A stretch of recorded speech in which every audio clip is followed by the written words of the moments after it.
Hey YouTube, not sure if you checked into the last video I had, but wanted to do a little update. A lot of people have been asking me about the drip system that I run out here, so that's kind of what I was going to focus on. Every tank out here, except for the 240 breeders on the bottom, I added another one since the last video. Both those stands, homemade stands that can hold a 4-foot top, up to 18 inches deep. That's a 60 up on top of that right now, and we have a 90 up on top of this, but both of those stands are virtually identical. They both hold the 40 breeder with enough space to kind of get in the top and do some work. You can get a net in there and you don't really have to struggle to get your arm up underneath it. They had to be a little taller in order to pull that off, but I built the tops on these 18 inches deep because I changed stuff around. I like the footprint of the 75 a little bit better than the 60. The 60 will probably be leaving pretty soon in favor of a 75. It'll keep my armpits a little drier and it'll give me a little bit more room, a little bit more space for fry. We have all the fest dyeing in here at the moment, and still have the B9 at the bottom. The one beat up female's down there. She looks like she's clearing up pretty good. And then the other two males over here, you can see what up in the front. Start to color up nicely with the amount of water we've been hitting them with. But anyways, back to the water. If we come back around here and start at the water heater, this is the cold water line we got running into the house, shut off, going inside. This is the line that basically runs over to my my drip system. We run a standard, ball valve over here. And then it comes into, this is the first stage. It's just a cheapo GE carbon sediment block. It's okay, it's decent, nothing to write home about. I usually change out that that block maybe every 3 weeks ish. Blocks aren't too expensive, but it's not the only one. We actually added a second one over here. This guy is a standard 10-inch housing, but that block inside is a 15,000 gallon block. If I need to switch this one out every 3 weeks, I'm looking at probably closer to 5 or 6 months ideally on this one with the amount of water that I'm dripping. And this will be mounted. I just don't have the bracket to mount it. I'll put it right up on the wall right next to it. So stage 1, stage 2, and then in between, oh yeah, one other thing, there is a shut off on these. I'm not going to say they're complete junk, but they're close.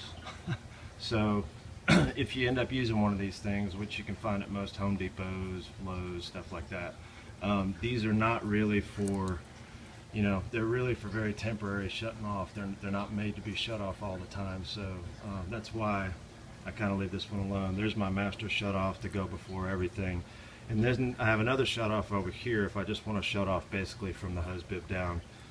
Standard garden hose bib adapter that comes into my timer, my battery operated timer that we got going on here, and then it goes into the pressure regulator. It's got the fitting adapter to go into the 1/4-inch ice maker tubing that goes to the rest of the system. The coolest thing about this is it's a battery operated timer. If I were to lose power, I basically just come over, put this on manual, and just run it wide open. So if there's no power running any of the air pumps and or filtration that I have out here, I can I can hit all of these tanks out here with probably up to about 80 or 90% dilution a day. So instead of running the generator and doing that whole trick and trying to power everything up, basically I can just come over here, turn this wide open, and let her rip. The only other thing that I did change on this is most standard pressure regulators that you get for your garden watering kits, your patio kits and stuff, they come with 20 psi regulators. That's usually enough, but that usually only goes up to about 10 or maybe a dozen at best emitters. I'm running 2 gallon per hour emitters on every tank out here. The 210 has actually got 4 different ones on it, so it's seeing around 90 gallons a day. This regulator is actually 50 psi. They look exactly the same. One has green writing on the side and one has red. The red is 25, this is 50. 50 just gives me a little bit more flexibility. I can add some things to the system and don't really have to worry about too much. I've got you know, I could probably add another 6 or 8 emitters before I'd end up having to, you know, run into any kind of a pressure issue.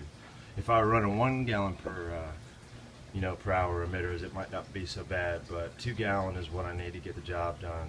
And when you run a system like this, the only negative is you kind of have to pick and choose what size emitter you want, and everything has to be the same. Like, in other words, you can't really combine 1 and 2 gallon per hour emitters and have, you know, the right amount going into the right tanks. I've tried it, it worked okay. Usually you end up with 1 spraying and 1 barely dripping, so if you can keep a system like this with the same type of emitter on every tank, they're virtually problem free. I can change the program on this, like I said, battery operated. I've got it set to where it basically runs during a 24-hour day. It runs every 4 hours for 2 hours, and you know, we can change that program however we want to. Another cool thing about this is, you know, I usually come out here once, twice a week, and I'll be kind of vacuuming out the bottom, and you can see there's some, you know, some poo and stuff that's been, you know, built up in some of the dead spots. I'll just take my hose and I'll suction out this tank. I'll hit that one, that one, that one, and I'll just run around the room. And instead of filling it back up with the hose and going from tank to tank, I basically come over here and I hit on my manual mode. You can see I've actually got it set for manual right now at 40 minutes. I can go up to an hour, I can go up to 4 hours, I can do however much I need.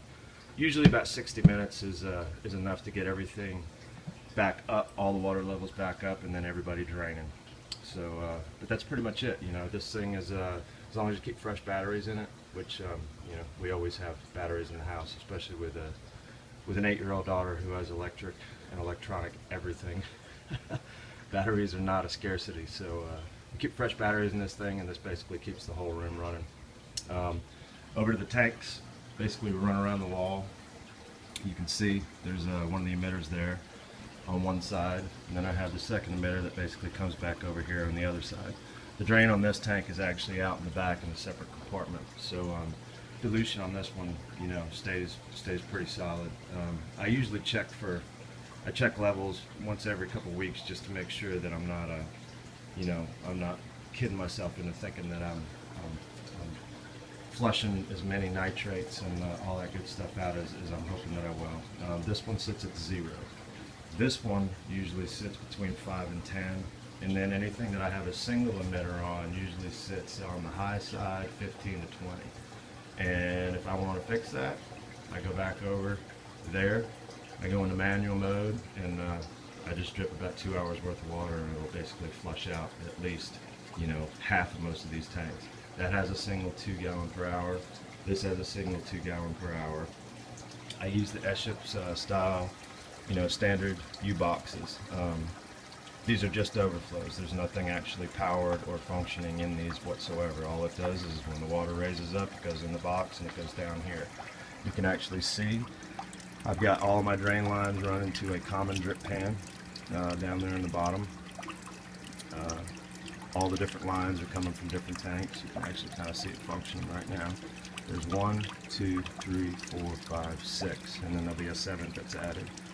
And yeah, and then the hose just runs out there. Sometimes I run it over there, sometimes I go over there and hit the banana, the rubber plant. Banana tree's not here anymore. But that's it, you know. The beauty of that and this is it gives me the ability to not have to cut glass. Like I said, I think I'm going to be getting rid of this 60-gallon tank, and whoever buys it probably would appreciate it, not having a bunch of holes cut in the back and all that good stuff. So these boxes aren't the cheapest, but they keep me from having to, you know, commit to a tank that I might not want to live with forever. The 60-gallon is cool, but like I said, I'd much prefer the 75. This is only temporary. These canisters are kind of cool. They're the cheap eBay ones. This is a Sun 304B. It's basically the same thing as Marineland 530 or the Aquatop 500. They move a ton of water. They eat a ton of power. 55 watts on this guy. So once this very large jag goes to her new home, this canister will be pulled off here, and we'll probably add another sponge or two.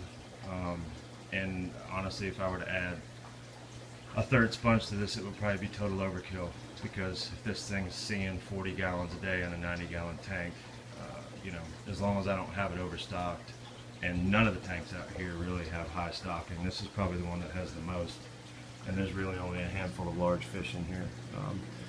We've got the Sesbillion, we have the Pearsine, and the Ornatum group. But you know, the light stocking and the heavy duty, you know, water dilution going out on all these tanks is giving me the ability to pull off all these kind of guys. Dripping 250-ish gallons a day out here. I think my water bill went up about $15 a month. So if I can actually pull all the power filters off all of these tanks and just switch over to sponges, you know, there's kind of no point in running a lot of these guys, only because if we're hitting basically all these tanks with fresh water, I mean, it's almost redundant to have the sponge filters in there, but the sponge filters are, you know, more of a, you know, more of a safety net. If anything were to happen, if we were to lose water or anything like that, the sponge filters will keep everybody alive. We got a small one in there, but like I said, that's just because I've got this guy on here, and this filter was actually in the top tank. But it's seated. This one's probably a good, you know, 8 months old. This is a relatively new one. So switching everybody over to sponges, and as much as I can drip and as much as I can throw at these tanks, just depending on the needs. This one typically has anywhere from 1 to 2 drip emitters in it, depending on how many fry we have. Now that we're getting down to the last 20 or so, there's no need to hit it with the second one, so I only run one. Being that there's only a single bean eye in here, I pulled one of the drip emitters off this. There's only 2 on this one and then 1 on that one. But like I said, nitrates stay at 0 on both of those tanks. This one is off the drip system for the moment because she's still got a little bit of ick and it's still kind of coming around. So we got copper safe in there. She'll get her drip emitter back, which is basically run around the backside there. Maybe another week or so. I'm going to let her go for a good solid month with the copper safe and then see how it goes. Drains on anything that I have plastic. You can see there's one right there functioning, and that's as high as it'll get. You can see where the water line goes around. Same thing over here on the 210. There's my drain line over on the side running out. 2 standard 7-inch socks, and these things are so easy to pull. It takes me about, I don't know, maybe 2 minutes to run around the room. Pull those 2, pull that one, I go inside, I pull the one off the 135 and then the 2 off the 300, and that's basically all the maintenance that I do. You know, pop a new sock on, and I run these guys in the washing machine. Put them on the auto soak cycle, usually for 15 minutes. Anywhere from, you know, half a cup to a cup of bleach, depending on how many socks that I'm washing at a time, and then I run 2 rinse cycles and let them air dry, and that is it. That's pretty much all the maintenance that I have to do on any of these things, other than just vacuuming out. And like I said, when I vacuum these, you know, I'll take the hose and vacuum out the bottom.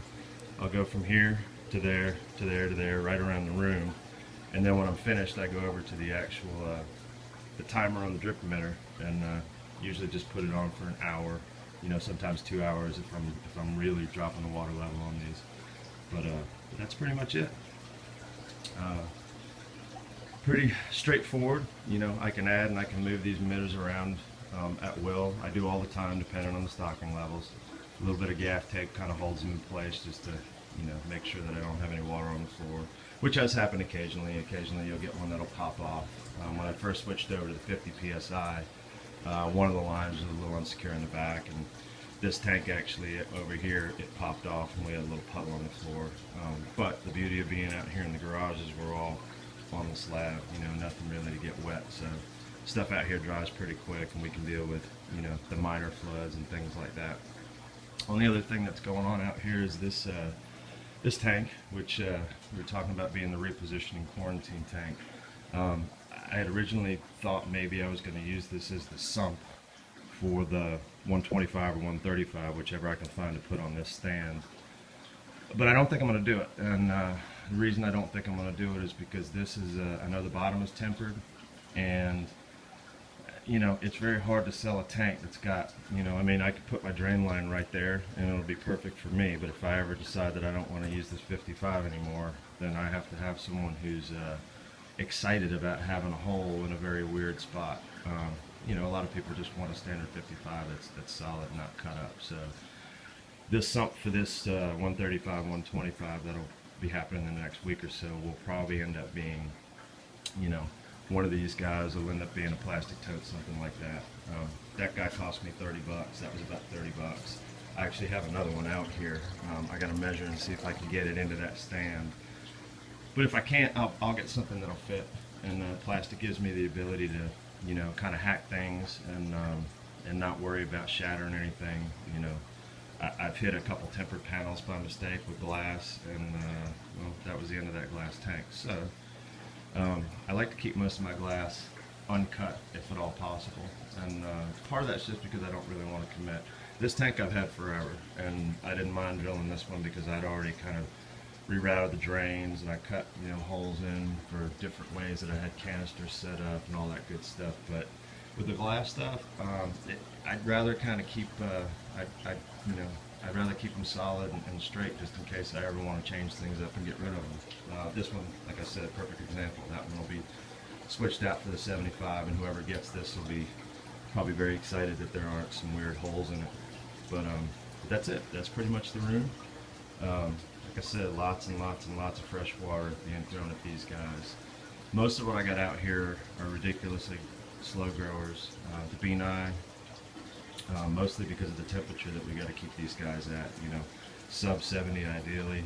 The Ornatum, they like it in the low 70s, you know, mid 70s at the highest, and then you know, all my Festi Fry, which aren't the slowest growers, but they're on the lower end of the scale. These guys can actually sit at a higher temperature, which works out good. This tank, and this tank all sit right at about 80 degrees, and these three sit at about 70, and then this one sits between 73 and 75.